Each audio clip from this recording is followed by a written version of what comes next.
What's going on? Thanks for taking the time to click this video. I'm Rob Banks and you're watching the Red Cup Review. Today we're looking at the Superman Hot Toys figures from their Justice League line. It's been about 2.5 years on pre-order. He finally hit the States. I can't wait to show you guys because he's got great shelf presence. I'm telling you guys now, even though he's kind of sold out, if you could find him, get him. Because they announced the Snyder Cut, and next year when that drops on HBO Max, this figure is going to be even harder to find, and the price is going to be way up. Mark my words, you heard it here first. Enjoy the review.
Portrait number one, which is also the way I'll be displaying my Superman, and my favorite is the stoic look. You can get pretty decent expressiveness out of him with the way the head tilts, because you got some pretty good articulation up in the neck. The joint actually reaches up here in the back, right behind the ear there. You can see it.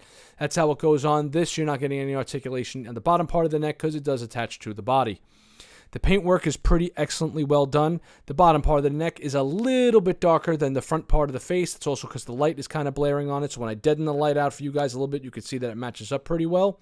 Also, they got the 5 o'clock shadow thing going on under the neck, as you can see there.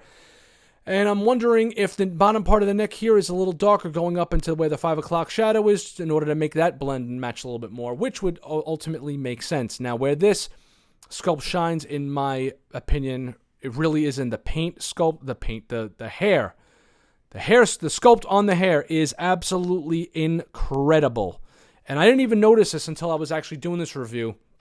The feathering, when the hair goes up from the top here and go towards the bottom, the feathering in the hair itself, right?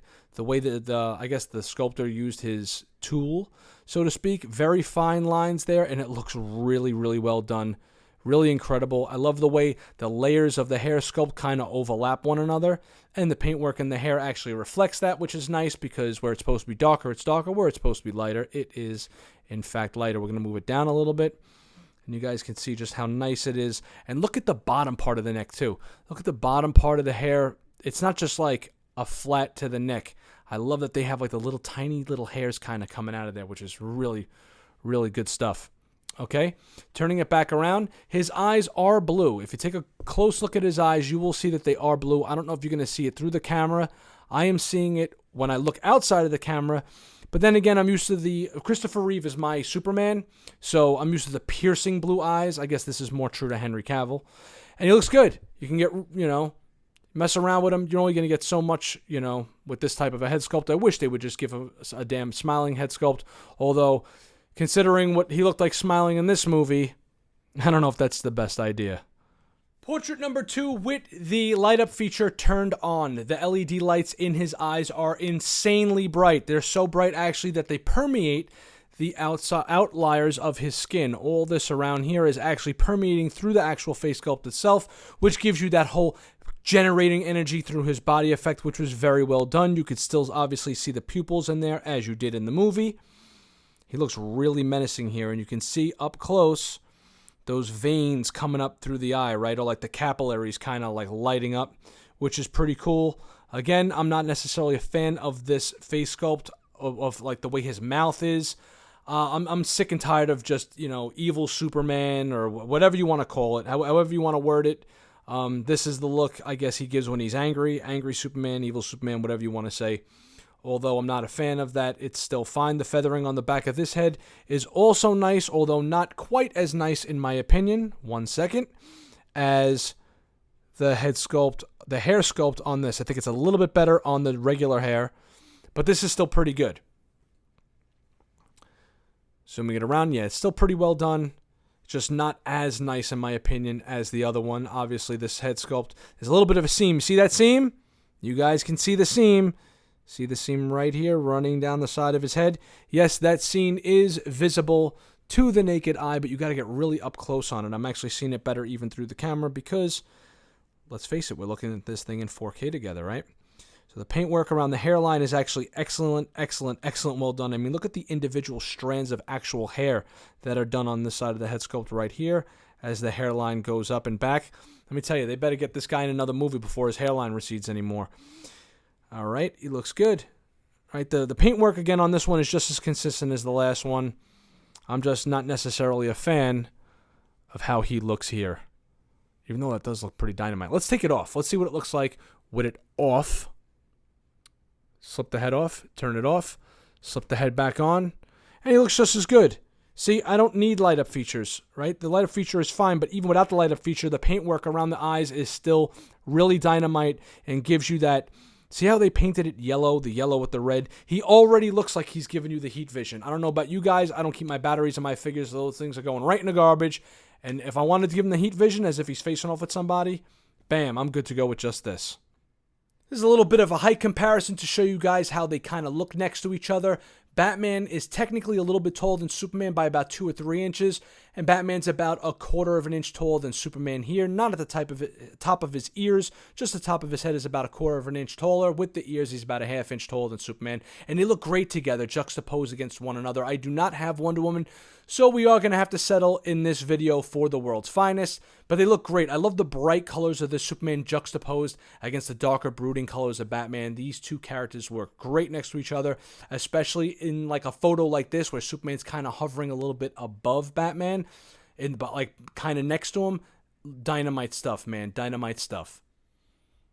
We've seen the whip arounds, head sculpts, accessories, all that stuff. Now it's time to take a look at the outfit and the articulation on this guy. The outfit's really well done, but there are a few nits. Getting to the point here, you see the abs, you see all these underlying lines up in here and up. Well, it looks like the musculature is really popping through the figure itself. That's actually the body underneath, and they put some kind of like metallic, I don't know if I know they're not stickers, but there's some kind of metallic thing on the body itself that when the light hits it from a certain angle, it really makes the outfit pop, and especially the muscles underneath. It's a little bit more prominent on the legs. The legs looks a little bit less musculature than they should, but it works. Not great, but on the torso, man, does this work. And this is going to be really awesome for them to go forward. For an outfit like this, maybe not with like the shininess of it, but like maybe if we ever get an accurate Cyclops or another character with a blue outfit where you need to see the muscles underneath, this is the way to go. So anyways, getting to it. The articulation in the waist is really well done. You got a joint here and up in here. You get really good movement and posability there, left and right and up and down. And the suit is just baggy enough where it's not going to wrinkle, and it doesn't really look baggy. It looks natural, right? And it pretty much snaps right back into place when you put him down. And it's like, oh, it's not snapped into place. Just let it settle a little bit, and it will work out just fine. He has double joints in the arms. They go up and into each other about that high, just a little bit, tad more than 90 degrees, not too much more. But one thing you are going to have to watch out for is if you put the figure in a pose like this, let's say you got his like hand up, I don't know, you would do that, or maybe with his fists or something.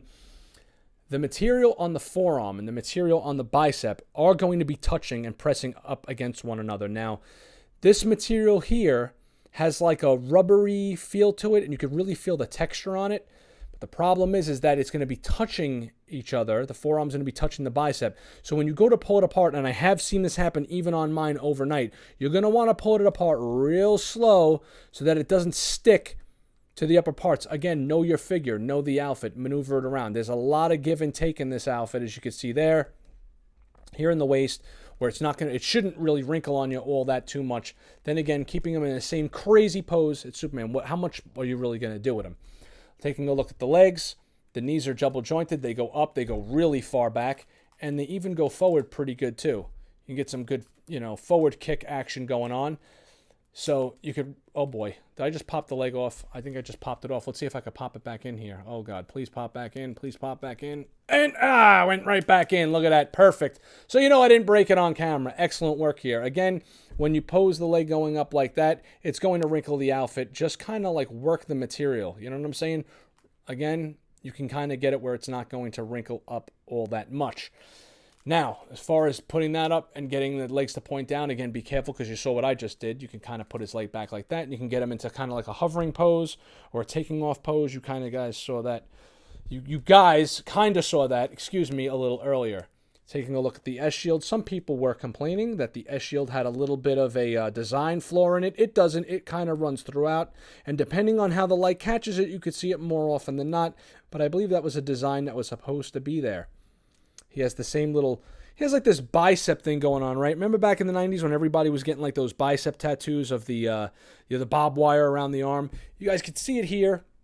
The design switches up right around this area here and doesn't run the same design throughout, which is, I guess, pretty accurate to the suit. You got a nice little joint up in here, and the arms go up about way high. I know it's keep going in and out of focus.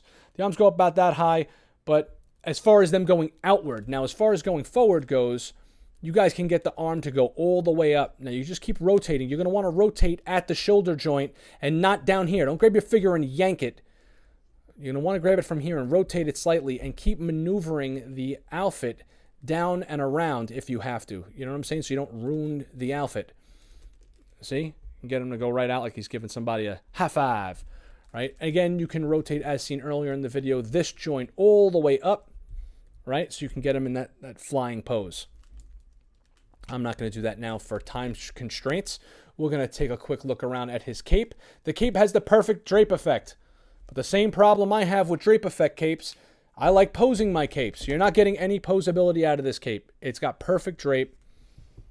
It looks great. Again, you're going to have to there you go. Maneuver it around. You guys get it to look right. You guys know how to work your figures. You wouldn't be buying $200-$300 figures if you weren't able to work it. The cape comes just below where his foot line is. So it kind of drags on the floor just a teeny tiny bit.